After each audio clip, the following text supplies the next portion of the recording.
guys, it's me, Alex, and this is my channel, Alex Storytime. I welcome you to hear my story, and I hope you like it. Enjoy! Perkongsian cerita saya pada hari ini ialah cerita seram yang bertajuk Makhluk Itu Wujud. Kumulakan kisah aku dengan pengalaman ibu aku. Ibu aku berusia 49 tahun dan dia mempunyai banyak pengalaman dengan entiti yang kita kenal makhluk halus ini. Kerana apa? Kerana hijab ibu aku terbuka. Baiklah, alkisahnya bermula ketika ibu aku bekerja di sebuah hospital swasta dekat Sabah. Ibu aku merupakan ketua dalam bidang pemakanan pesakit. Itu apa yang aku faham. Aku tak tahu apa nama yang lebih saintifik.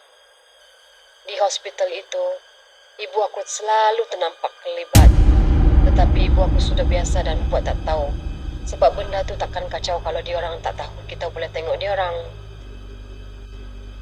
Suatu hari ibu aku habis kerja lewat kerana memeriksa senarai makanan seimbang untuk para pesakit. Ketika itu, waktu menunjukkan pukul 11.56 malam. Ibu aku belum solat isyak. Jadi nak dijadikan cerita, ibu aku pergi ke tingkat 5. Tingkat 5 ada sebuah bilik besar yang dijadikan surau. Selesai ambil wuduk di dalam kamar mandi yang ada dalam bilik tu, ibu aku pun mendirikan solat.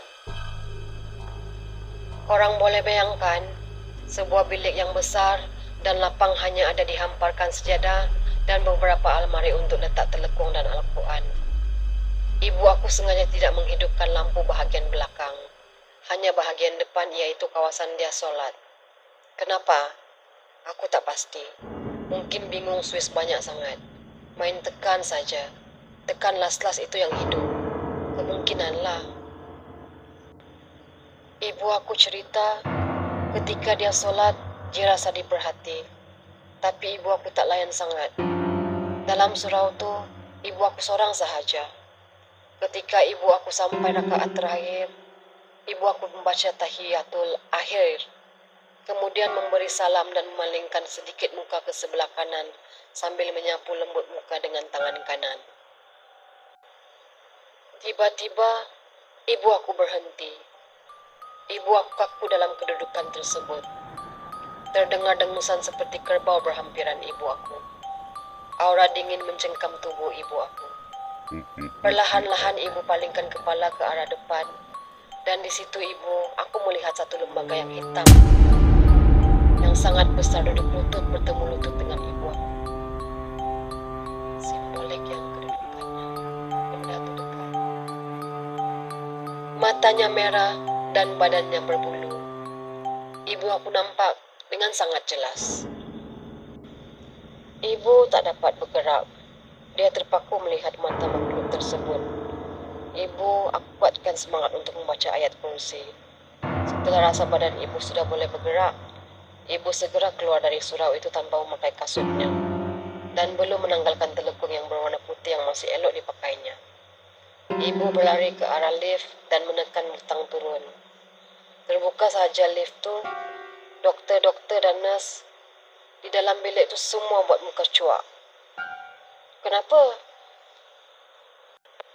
Siapa tak terkejut? Buka-buka saja pintu lift, terus benda warna putih depan mata. Ibu aku masuk dengan tergesa-gesa ke dalam perut lift. Amai, kenapa pakai ini telekung pergi luar? Terkejut saya, wah. Tegur seorang doktor. Ibu aku hanya senyum dan menundukkan kepalanya. Sampai sahaja di tingkat 1, ibu aku segera masuk ke bahagian dapur. Sekali lagi semua orang dapur itu pun terkejut.